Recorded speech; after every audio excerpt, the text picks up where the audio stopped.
Hello there, and welcome back to the Chap's Guide. My name is Ash, and I'm your host on this journey through men's style, self-development, and personal grooming. And today, well, I'm going to talk about the highest level of gentlemen's formal attire in the daytime. Formal day dress, or morning dress, as it's often called. Now, it's not something that one has to wear very often, but I found myself in an unusual situation just the other day.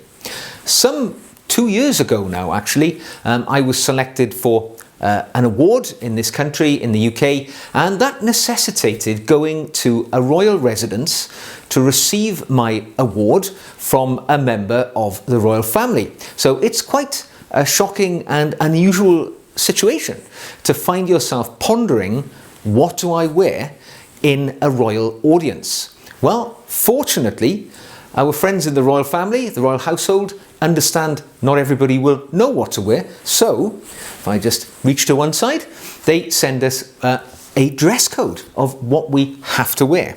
Now, in my case, I attended Windsor Castle, and for me it just happened a couple of weeks ago, so it's very fresh in the mind. But the dress code, in fact, you get a few choices here, which is rather nice.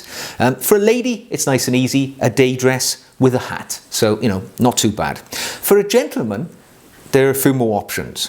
First is morning dress without top hat, or you can wear a lounge suit, or you can choose to wear national dress. So you get a choice of three. And in fact, there's four really, because if you're in the military or from the emergency services, police or fire service, there is of course an option for you to wear your service uniform. So I find myself now thinking about this very proud and spectacular occasion in which my wife will be joining me.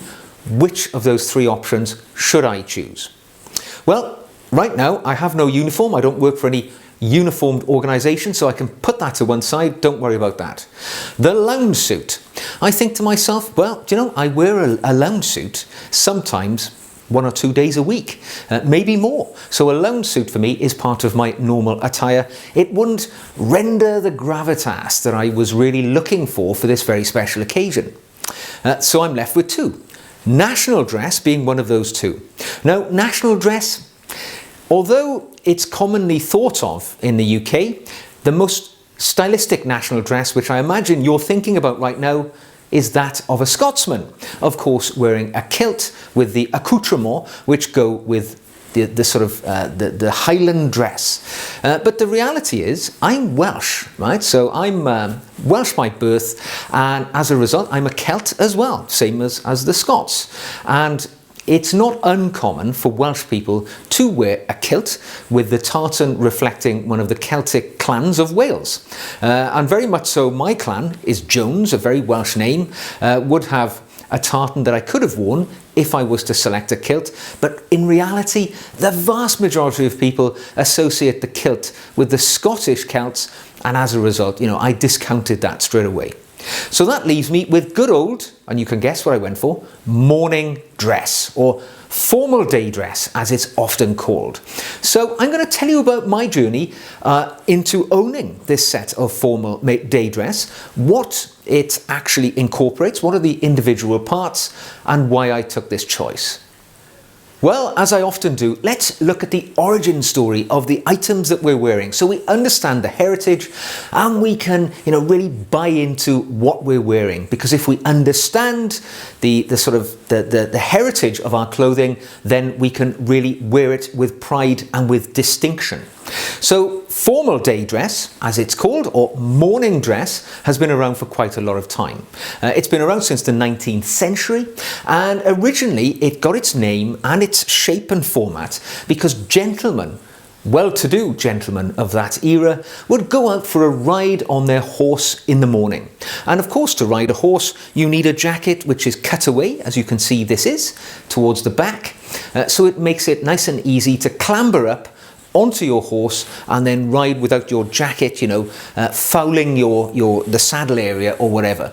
So this is where the morning coat came into existence. Now, as time passed, people would continue to wear their morning coat as the day went on, and it became acknowledged as one of the more formal garments that a gentleman would wear. Hence, it's still the case today. The morning coat, or the formal day dress, to give it its sort of more official title, is today probably the most formal attire that anybody will wear. Okay, so in what situations would we be expected to wear morning dress?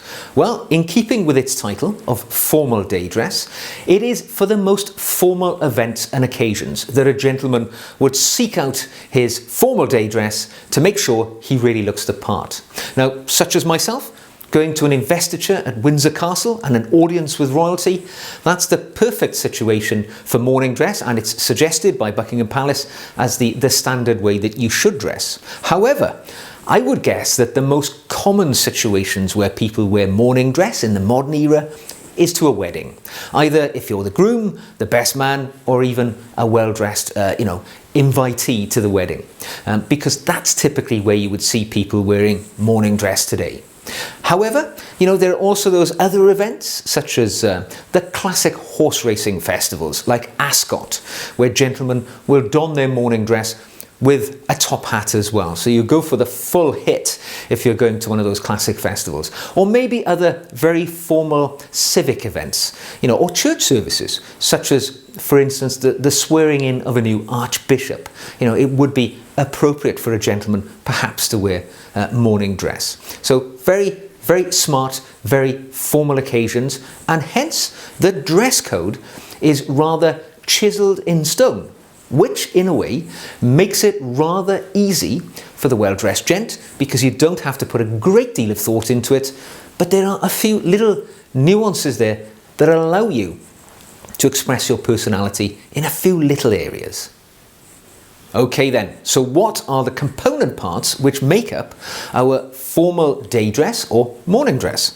Well, let us start from the ground up, because of course your shoes are the foundation of your clothing, and without doubt they are where people are going to look to see if you're a person of class or you're a person who doesn't really care about your appearance. So in keeping with the formality of your clothing, perhaps the most formal shoes that most men will wear is what you should expect to wear, and that is a plain black cap-toe Oxford. There's nothing more stylish, nothing more classy, particularly if you bring your shoes up to a mirror shine. At the very least, you want those shoes to be sparkling and looking their very best. Now, of course, there's an element of flexibility here. If you want to wear a very lightly brogued shoe, in fact, my choice for the day was a pair of Loke Cadogan quarter brogue shoes with a little bit of broguing just across the toe cap. My reason for that? Well, it was my little expression of non-conformity in my clothing. Believe me, I've got a number of plain black cap-toe Oxfords, but I really love these Loke Cadugans because they're really comfortable. They've got a day-night sole, which means I can walk in them all day long. No issues of slipping or traction, and they're very comfortable. And even if it was raining, I know I'm safe and secure, and they look incredibly smart.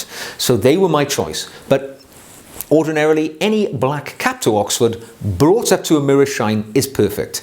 Now I can tell you what you shouldn't wear with your morning dress, and that is anything in patent leather, because patent leather tends to be something which we reserve for evening wear, and I think it certainly looks out of place and too blingy for daytime events. So leave the patent leather for the evenings, get the black calf leather out, black cap-toe Oxfords, you've got it sorted.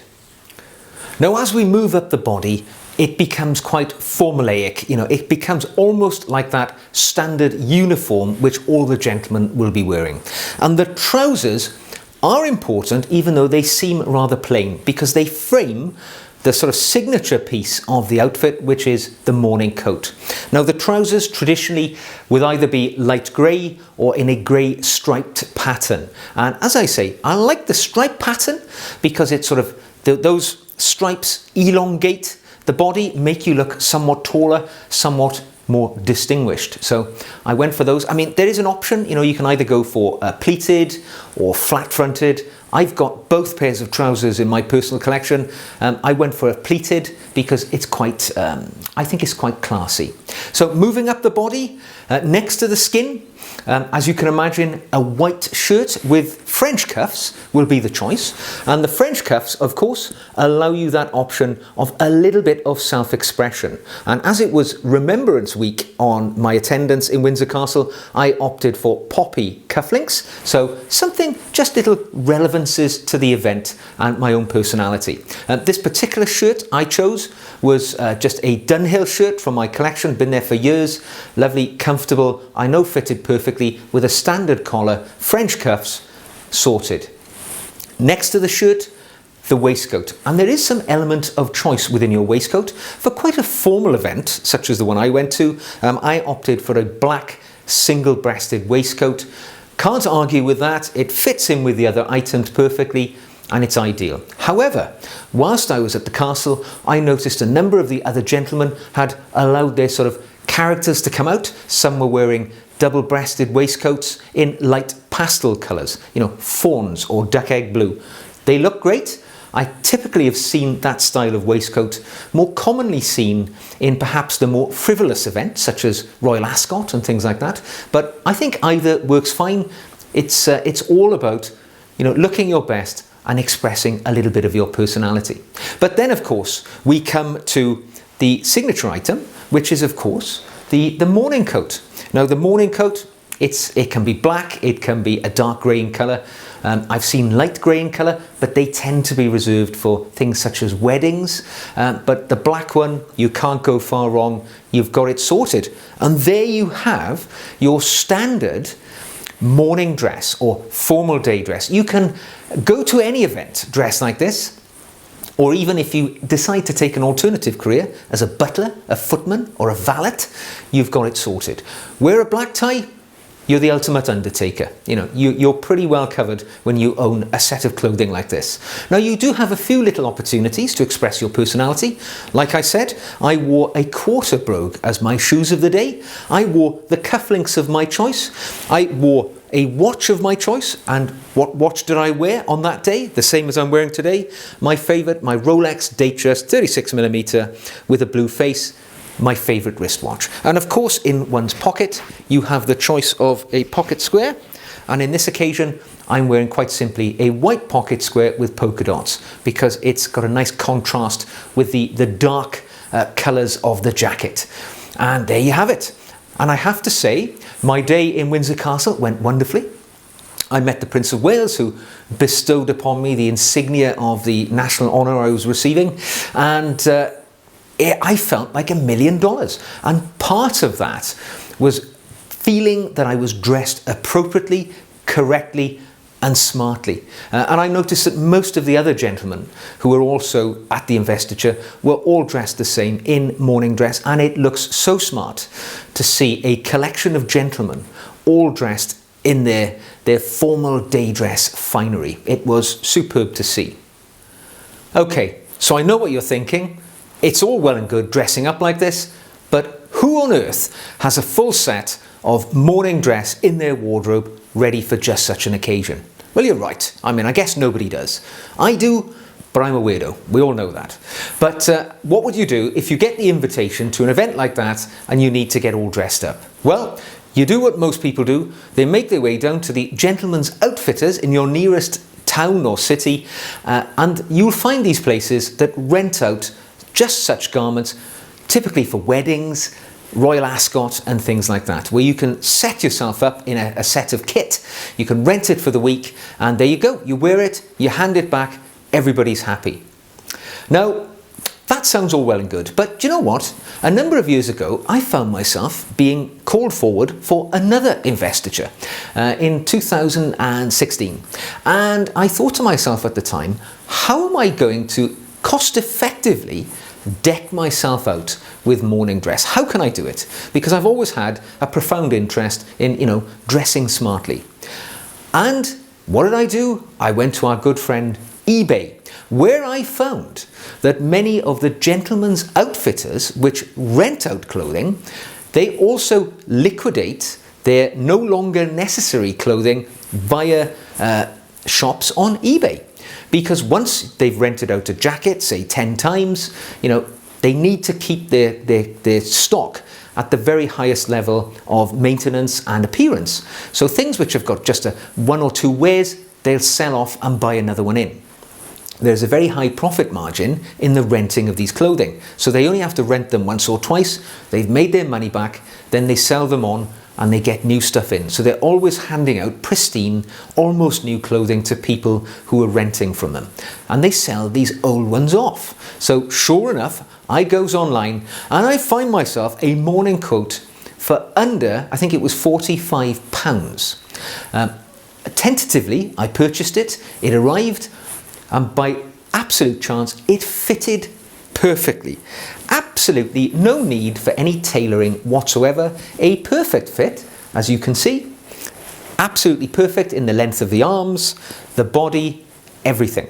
And I couldn't believe my luck. So then I bought a pair of trousers, £25 ex-rental. The waistcoat, £8 ex-rental. So I've decked myself from head to foot. The jacket, the waistcoat and the trousers, which are really the component parts everybody associates with morning dress, for well under, let's think, £60, £70, something like that. And I was all ready to go. The shoes already in my collection, the shirt, the tie already in my wardrobe. So no need to worry about that at all. So you can cost effectively deck yourself out with morning dress without breaking the bank. Was it a good idea? Yes, it was, because for me, I went to an investiture in 2016. I went in 2018 as a guest at an investiture for somebody I know. And then again in 2021, I find myself at yet another investiture. So my set of formal daywear has been used on 3 occasions so far. I have more than made my money back, and it sits in my wardrobe for those occasions that I will need it in the future, or where I decide to join the Amateur Dramatic Society and play the part of a butler or an undertaker. It's all covered. Or even for fancy dress, you've got it covered. So there we go. I hope you've enjoyed my history and the way that I have put myself together in formal day dress for an absolute shoestring. I hope you've agreed. It looks rather good. And, now knowing that it was done frugally, there's even more enjoyment in it. Well, I hope you've enjoyed today's video. If you have, it would be a great honor if you gave us a thumbs up. Click the subscriber button if you're not already a subscriber. And if you'd like to practically support the channel, of course, you can buy me a coffee. If you go to the show notes below, you will find a link to the Chap's Guide Buy Me a Coffee page where you can drop me a cup of coffee and I will enjoy it with you. So, until the next time, in my most formal attire today, I salute you and wish you well, and I will look forward to seeing you again very soon.